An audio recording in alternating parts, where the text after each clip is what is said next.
Baik jemaah sekalian, nggak jadi soal, masih setengah jam lagi. Kita lanjutkan kajian Madarijus Salikin halaman 212. Tapi bukan Wiro Sableng. Ini 21 benaran. Pekan lalu kita udah sampaikan setiap orang yang beragama dengan basirah. Saya ulangi kembali, yang dimaksud dengan basirah, hilangnya kebimbangan dan keraguan dalam beragama. Nggak ada kebingungan, tidak ada keraguan. Alhamdulillahi Rabbil Alamin. Apa artinya? Nggak ngerti juga saya. Ini orang bingung. Ini bukan orang yang basirah. Selesai misalnya salat subuh, zikir subuh, lalu dia zikir pagi, zikir petang. Abu'u laka bi ni'matika alayya wa abu'u bil. Artinya apa itu? Nggak ngerti juga. Ini bukan orang yang basirah. Orang yang basirah dalam beragama, mereka lepas dari keraguan, kebingungan, kebimbangan. Agama ini jelas bagi mereka sejelas matahari di waktu zuhur. Allahumma anta rabbi la ilaha illa anta. Mereka tahu. Artinya pun mereka tahu. Keutamaan dan fadilahnya pun mereka tahu. Itu basirah. Ma yukhallisuka minal hirah. Begitu kata Imam Abu Ismail. Basirah itu apabila setiap agama yang Anda jalankan bersih dari keraguan, kebingungan, kebimbangan. Tidak ada kebimbangan Anda di setiap agama yang Anda jalankan. Misalnya Anda keluar rumah, Anda bacakan zikir Bismillah, Allahumma aftah li abwaaba rahmatik. Artinya apa? Enggak tahu. Keagungannya apa? Keuntungannya apa? Kamu baca enggak tahu juga. Anda menjalankan itu karena ada dalil ilmu itu. Ilmu.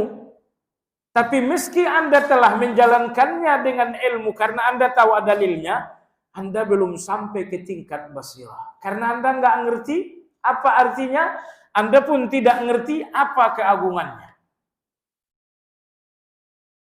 Bismillah, dengan nama Allah. Saya keluar ini bukan untuk nama siapa-siapa. Saya keluar ini untuk nama Allah. Tawakkaltu 'ala Allah, aku berserah diri segala yang akan terjadi kepada Allah. Aku serahkan semuanya kepada Allah. Apa keagungannya? Keagungannya kata Nabi 3. Siapa yang bacakan zikir ini, hudita wa kufita wa wukita. Kau diberi hidayah di luar rumah, kau diberi cukup di luar rumah, kau dilindungi di luar rumah. Itu baru basirah namanya. Baik. Imam Abu Ismail rahimahullah mengatakan, apabila seseorang menjalankan setiap agama dengan basirah, pekan lalu beliau mengatakan, maka dalam hati akan muncul ma'rifat. Pengenalan.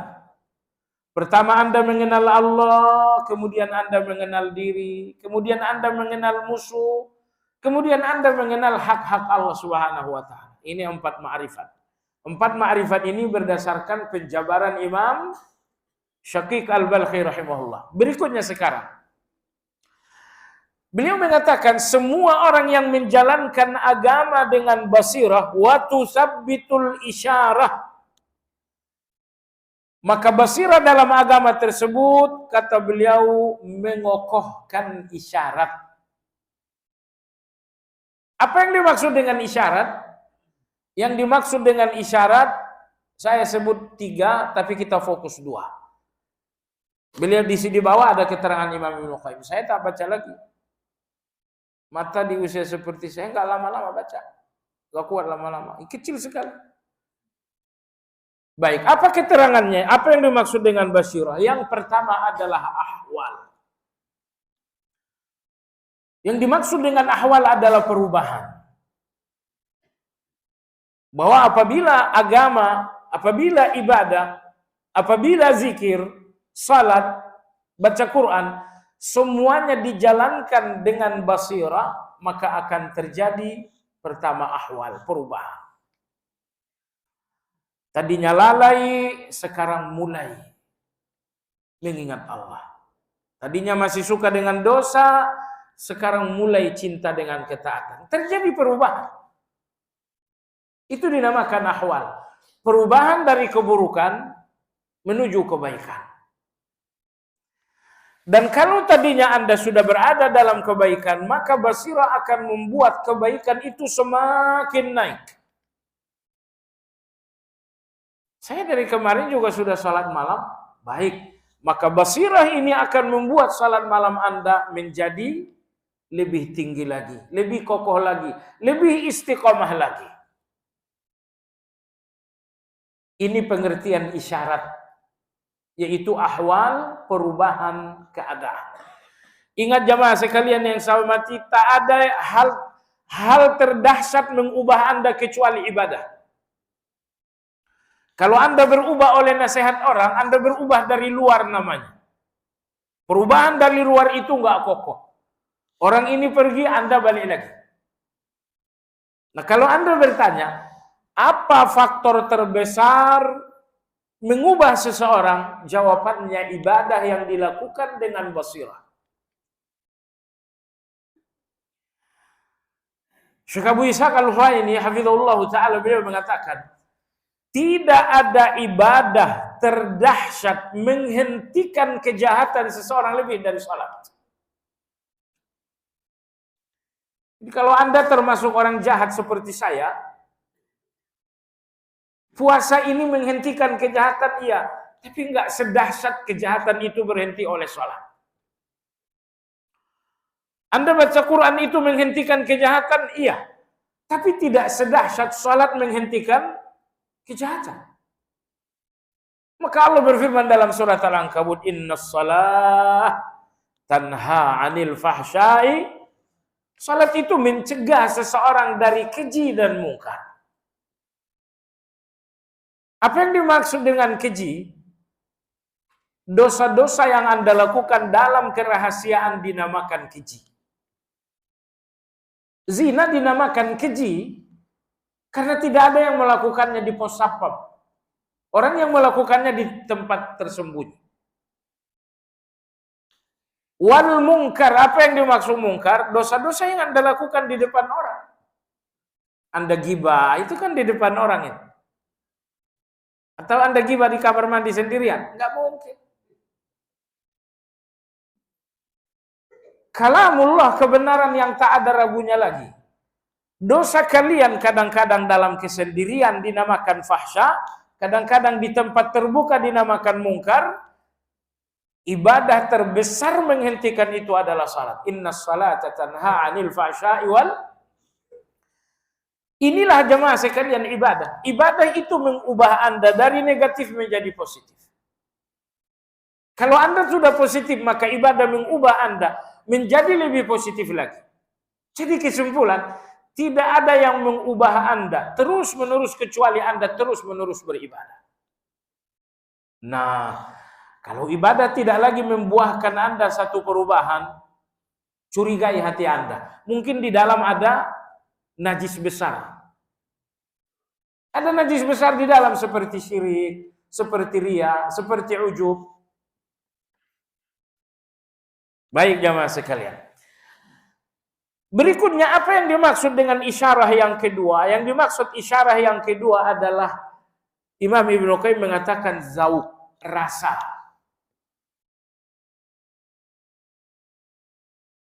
Apa yang dimaksud dengan rasa? Manis. Kadang-kadang ulama tazkiyatun nas menyebutnya zauq, kadang-kadang mereka menyebutnya halawa. Apa sih maksudnya? Dengar.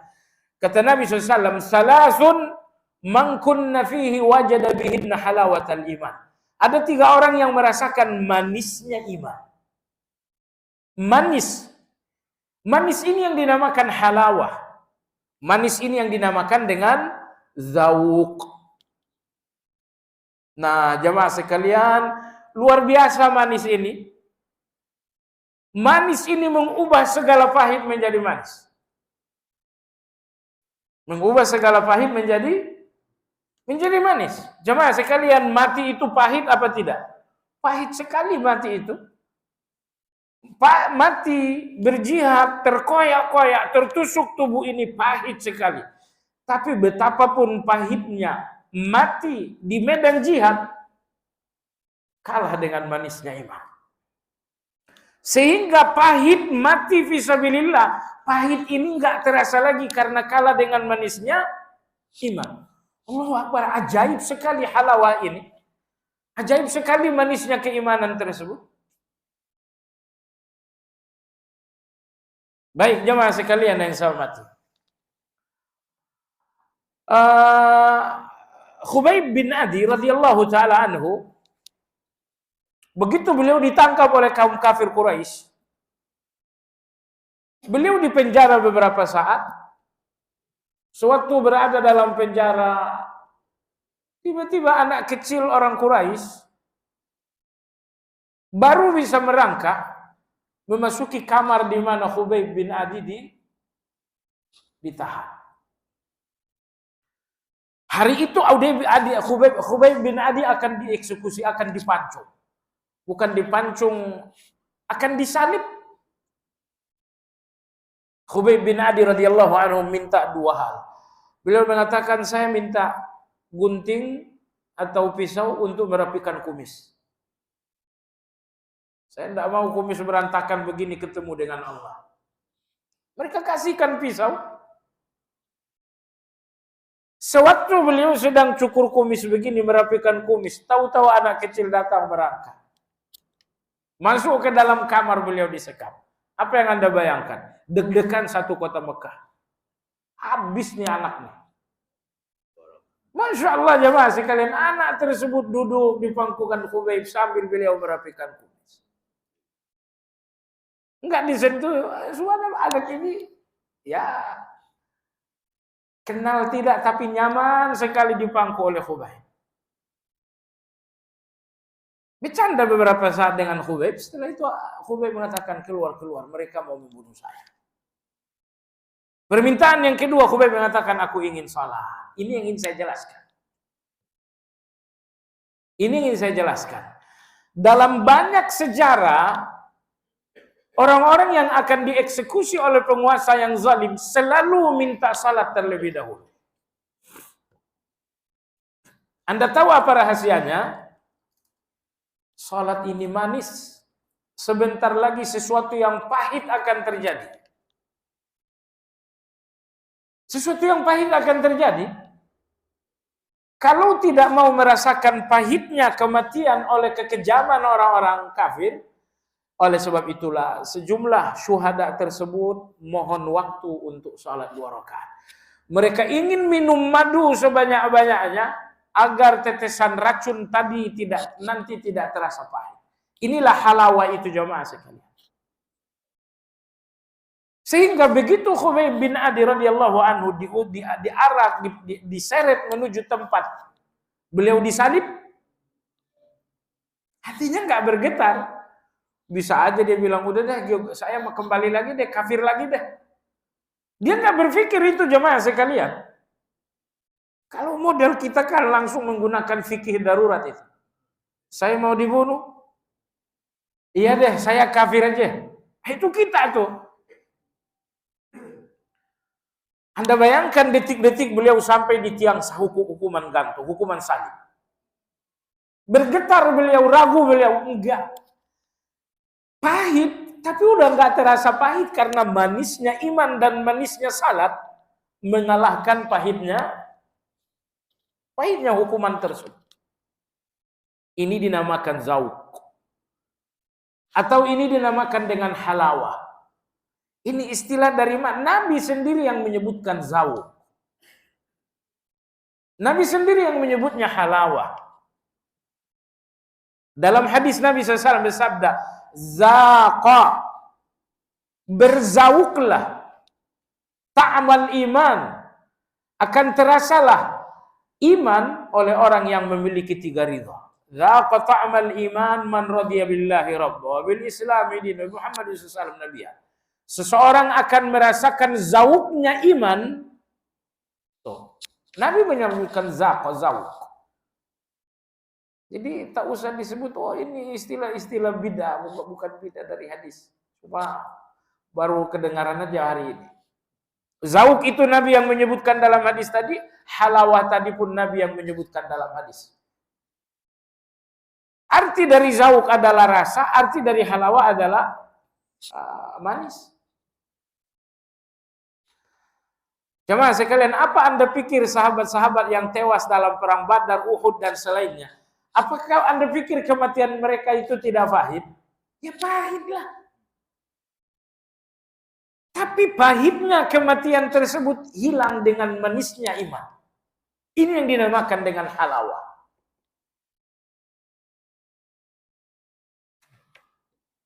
Tidur tengah malam, jam 3, jam 4, manis sekali. Enak sekali. Tiba-tiba, ini waktunya salat malam. Waktunya melakukan tahajud. Waktunya untuk yang lebih manis. Aduh. Tidur tuh manis bukan? Begitu Anda salat tahajud, manisnya tahajud hati Anda. Manis untuk tidur. Kalah dengan manisnya tahajudnya itu untuk dengarkan orang mengatakan kelezatan ibadah, kenikmatan ibadah. Karena memang dalam hati mereka ada halawah. Semua ketaatan-ketaatan ibadah-ibadah telah menjadi sebuah rasa, menjadi sebuah manis. Manis yang membuat semuanya menjadi kalah. Saya mau sedekah dulu deh 1 miliar. Kita kan berpikir 1 miliar. Kok bisa 1 miliar? Banyak kali. Mungkin Anda geleng-geleng kepala, ini kok kayaknya mustahil sedekah 1 miliar. Mustahil bagi Anda yang halawahnya uang.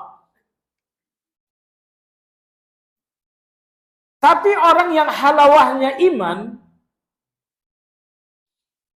niscaya sedekah 1 miliar ini kalah dengan halawahnya. Maka oleh sebab itu jemaah sekalian, kalau iman telah menghasilkan halawah, rasa manis, semua ibadah terasa manis. Baca Quran manis, zikir pagi manis, sholat duha manis, sholat malam manis. Tapi jangan salah, memaafkan orang juga manis, mempiutangkan orang karena ada uang manis juga. Semua kebaikan akan terasa manis kalau iman Anda telah sampai kepada halawah. Semua kebaikan itu dari iman. Nah, kalau iman ini telah memiliki rasa manis iman ini akan mengalir salat, akan mengalir kepada zakat, akan mengalir kepada zikir, akan mengalir kepada memaafkan orang, akan mengalir kepada ramah kepada orang. Jadi kalau tidak ada tetesan-tetesan manis dalam salat, iman Anda kering. Belum ada madu di dalam untuk meneteskan manis pada salat tersebut. Pertanyaannya jemaah sekalian, kapan saya sampai kepada halawah itu? Jawabannya, kalau dalam beragama Anda telah berada di atas basirah dalam beragama 100% akan menghasilkan halawah. Jadi halawah itu bukan hal ajaib yang tiba-tiba ketemu malam hari. Bukan. Basirah Anda semakin tajam basirah, semakin tinggi basirah. Pertanyaan, meninggikan basirah ini bisa diikhtiarkan atau memang itu pemberian Allah? Dua-duanya. Bisa diikhtiarkan, di samping itu pemberian Allah. Ikhtiarnya Anda terus belajar, Anda terus mengkaji, lebih dalam lagi, lebih dalam, lebih luas. Itu ikhtiar. Selebihnya Anda berdoa kepada Allah Azza wa Jalla. Baik. Jadi kata beliau, apabila seseorang beribadah menjalankan agama dengan basirah, maka dalam hatinya akan ada isyarat. Isyarat tersebut salah satunya adalah halawah atau zauk. Ya, kita masuki yang terakhir biar tidak lama-lama basirah ini, sehingga yang akan datang adalah sambungan. Buah basirah berikutnya kata Imam Abu Ishaq, nantinya akan memiliki ketajaman firasat. Itu 10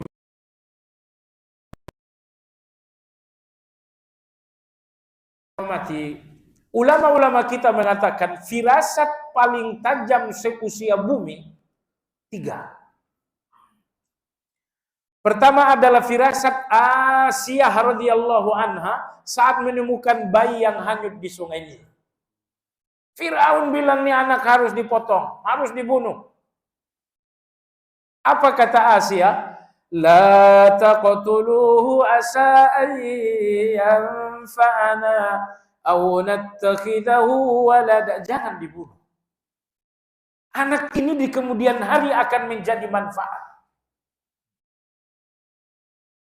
Ternyata 40 tahun kemudian anak ini diangkat oleh Allah menjadi rasul. Coba lihat betapa tajam firasat ini. Firasat ini menembus 40 tahun. Jangan dibunuh, anak ini akan jadi manfaat. Tentu di usia 2 tahun Musa ini belum manfaat. Usia 10 tahun Musa ini belum manfaat. Tapi Musa bergenap usia 40 tahun. Dia pun diangkat menjadi rasul. Falamma balagha ashuddahu wa balagha 40 sa'a wa falamma balagha ashuddahu wastawa atainahu hukman wa ilma. Wa kadzalika najzil muhsinin. Musa genap berusia 40 tahun. Dia pun menjadi manfaat terbesar di muka bumi. Karena dia menjadi rasul. Kalau firasat Anda hanya menembus 1 detik, itu firasat dangkal itu. Firasat dangkal. Nah, ini firasat menembus 40 tahun, bayangkan. Firasat terdahsyat kedua adalah firasat Khadijah radhiyallahu anha tentang Rasulullah SAW. Rasulullah SAW di Gua Hira tiba-tiba dipeluk, didekap. Siapa yang mendekap tidak ketahuan. Pokoknya Iqra sampai akhir. Anda tahu Rasulullah SAW turun dari Gua Hira, beliau pulang ke rumah, muka pucat, hati takut. Zammiluni, selimuti. Lalu kemudian Khadijah bertanya, Muhammad ada apa sesungguhnya? Beliau mengatakan ada seorang laki-laki memeluk saya erat sekali, dia bilang zammiluni. Beliau mengatakan Iqra dan Iqra. Nabi kita takut. Khadijah radhiyallahu anha mengatakan, Muhammad, itu kebaikan bukan keburukan, percaya deh.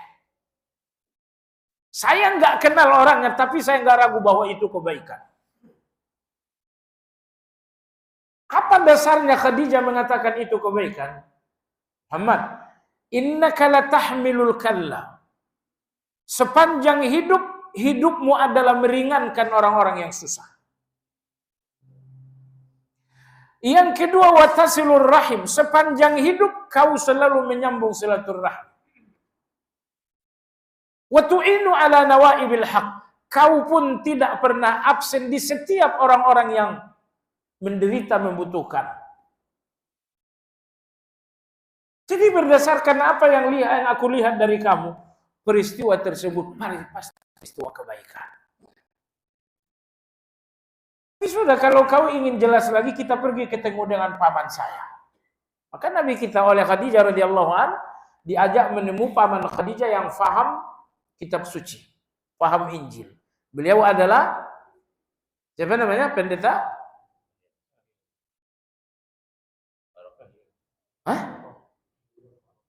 Waraqah bin Naufal, bukan Bahira. Bahira itu yang dijumpai Nabi dalam perjalanan ke negeri Syam. Ini Waraqah bin Naufal. Sesampainya di depan Waraqah, dilaporkanlah peristiwa. Waraqah mengatakan, wahai Muhammad, innahun namusul akbar alladhi ja'a bihi Musa. Itu adalah namusul akbar, malaikat besar yang dulu datang kepada Musa. Itu Jibril namanya. Oh, makin jelas. Pertanyaan jamaah sekalian, Nabi kita diangkat jadi Rasul setelah turun Iqra berapa lama? 6 bulan kemudian baru beliau diangkat jadi Rasul. Karena surat Iqra belum ada perintah dakwah. Berarti beliau belum jadi Rasul. 6 bulan kemudian turunlah ayat yang berbunyi, ya ayyuhal muddatsir kum fa'anzir wa rabbaka fakabbir. Beliau diperintah dakwah sekarang. Sekaranglah beliau baru betul-betul jadi rasul. 6 bulan sebelum diangkat jadi rasul, Khadijah telah mengatakan itu tanda baik. Gak usah gelisah kamu Muhammad. Sudah? Firasat ketiga paling tajam kata ulama kita adalah firasat Abu Bakar tentang Umar radhiyallahu anhuma. Abu Bakar akan wafat, beliau panggil Umar. Beliau mengatakan, wahai Umar, saya telah mencium kematian. Saya telah mencium kematian saya. Kepemimpinan ataupun khilafah ini aku wasiatkan kepadamu, wahai Umar. Aku tidak menjadikannya pembicaraan orang banyak, tapi aku langsung menyerahkannya kepadamu. Fa in kunta adilan fadzalika zanni bika. Kalau engkau tegakkan keadilan dalam kepemimpinanmu, memang itulah yang selama ini aku duga tentang dirimu. Wa in kunta ghaira dzalika, tapi kalau kau tidak adil, fa inni bari'un ilallahi minka, maka aku berlepas diri. Kalau kau adil, memang itu yang saya bayangkan tentang kamu selama ini. Wah, kalau kamu jadi pemimpin, kamu akan adil. Betul apa yang dikatakan Abu Bakar, Umar jadi khalifah, dan seantero kekuasaan pun, setiap jengkal kekuasaan keadilan Umar radhiyallahu anhu ditemukan. Berapa lama Umar berkuasa? 12 tahun beliau berkuasa. Lebih 10 tahun berkuasa. Ternyata firasat Abu Bakar selama Umar berkuasa tidak meleset sama sekali.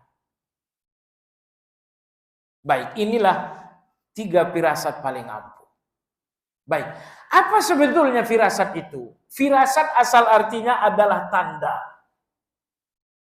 Di sini beliau mengatakan firasat arti aslinya adalah tanda.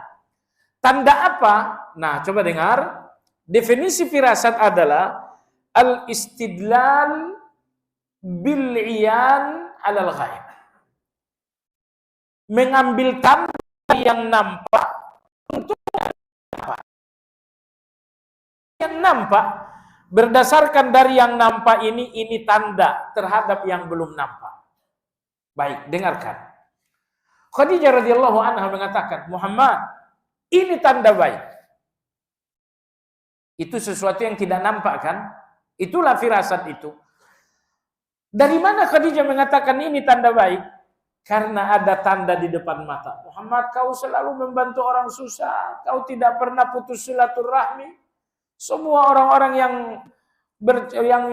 ya pokoknya kau selama ini berbuat baik. Inilah yang ada di depan mata. Berdasarkan apa yang di depan mata, Khadijah mengatakan peristiwa itu adalah tanda kebaikan. Ini firasat. Ini yang dinamakan firasat. Berdalil dengan yang nampak untuk mengatakan yang belum terjadi. Abu Bakar radhiyallahu anhu melihat kepribadian Umar begini. Abu Bakar tahu bagaimana Allah 21 kali membenarkan langkah-langkah dan keputusan-keputusan Umar di depan Rasulullah SAW. Berdasarkan apa yang nampak di depan mata tersebut, Abu Bakar mengatakan, kalau kau adil, itulah yang aku duga selama ini. Ternyata beliau adil. Ini firasat. Yaitu berdalil dengan yang nampak untuk yang tidak nampak. Dan orang-orang beriman berdalil dengan yang nampak untuk yang tidak nampak.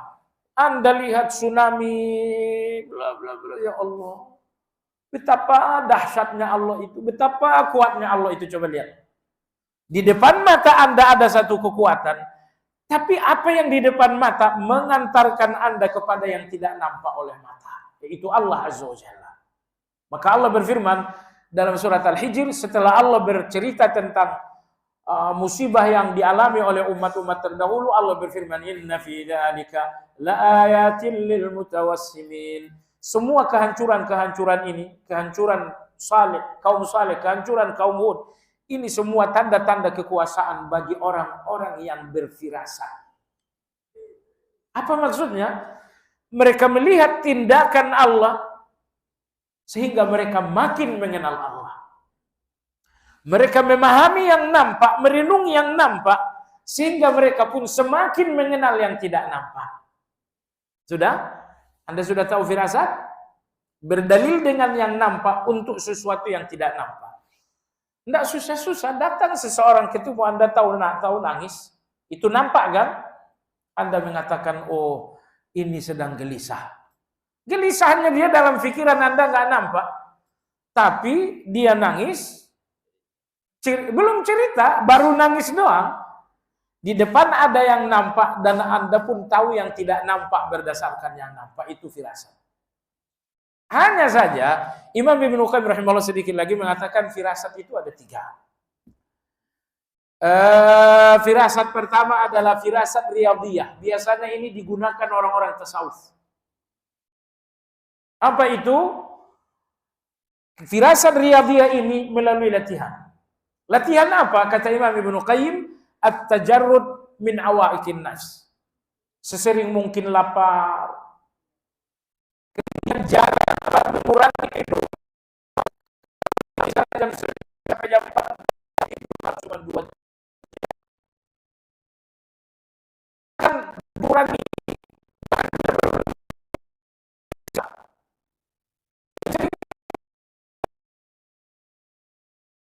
Mas sekalian, ini ajaib. Orang yang sering lapar daripada kenyang, dia mengendalikan nafsu makan. Orang yang mengurangi tidur secara drastis, dia mengurangi hawa nafsu juga. Ternyata kalau 2 hawa nafsu ini dikurangi oleh seseorang, dia akan memiliki firasat.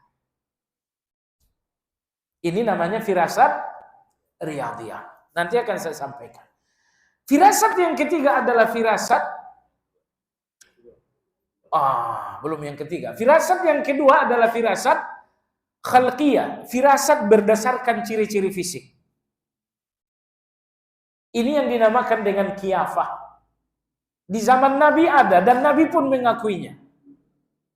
Salah satu contoh misalnya Imam Syafi'i rahimahullah, Imam Syafi'i belajar firasat di negeri Yaman. Beliau mengatakan orang yang dahinya jenong, rambutnya keriting, matanya tajam, ini ciri-ciri fisik seperti ini menunjukkan ini orang dengan tabiat yang sangat buruk. Ini jahat orang ini, tapi pura-pura baik. Pura-pura baik tapi jahatnya luar biasa. Berdasarkan ciri-ciri fisik tersebut. Ini dinamakan firasat qiyafah. Nah, subhanallah jamaah sekalian, kabilah yang sangat luar biasa dalam firasat qiyafah ini namanya kabilah Bani Mudlij. Bani Mudlij. Sampai-sampai 20 orang ibu-ibu baru melahirkan. 20 ibu-ibu baru melahirkan. Berarti berapa bayi? 20 bayi juga. Ke-20 bayi ini diberikan kepada seorang dari suku Bani Mudlij. Wahai fulan, mana anak dia, anak dia, anak dia, anak dia. Dia oh ini anak kamu ini.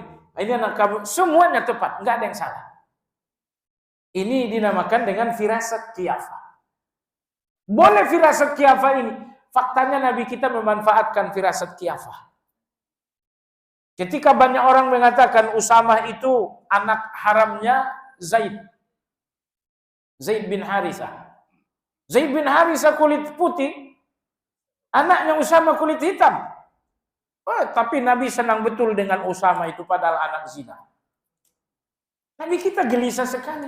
Qadarullah suatu hari rombongan Bani Mudlij lewat di Madinah. Kata Nabi SAW, kalian kesini dulu. Kebetulan Usamah dan Zaid sedang tidur siang. Maka Nabi menyelimuti lutut ke atas. Jadi nggak kelihatan mukanya. Yang kelihatan cuma kakinya. Datanglah seorang suku Bani Mudlij. Kata Nabi SAW, apa komentar kalian tentang sepasang kaki itu? Mengingat sudah sama-sama dewasa.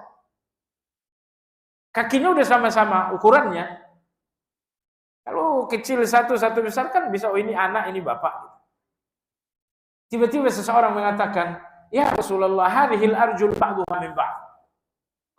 Ya Rasulullah, kaki yang satu berasal dari kaki yang satu lagi. Artinya satu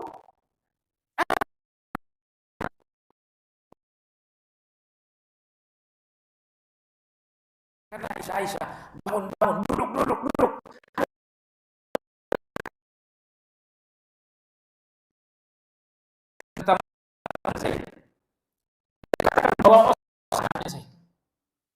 Jadi di sini Nabi kita, beliau memanfaatkan firasat kami karakter melalui tubuh. Ada bukunya jelas sekalian. Dua firasat ini tidak menunjukkan basirah dan keimanan. Firasat yang pertama, walaupun ini sering di kalangan orang-orang tasawuf, di daerah Jawa Barat, daerah Banten, saya tahu ada satu pesantren, semua santrinya dilatih dengan cara tadi. Latihan pertama, santri tidak boleh makan, tidak boleh minum 3 hari 3 malam.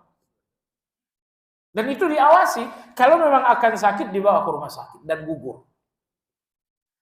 Kalau 3 hari 3 malam sukses, tidak sakit, ya udah lanjut. Berarti kamu boleh di pesantren ini, tapi selama di pesantren tidak boleh makan kecoa, nggak boleh makan disentuh api, nggak boleh makan nasi, nggak boleh makan daging. Kamu hanya boleh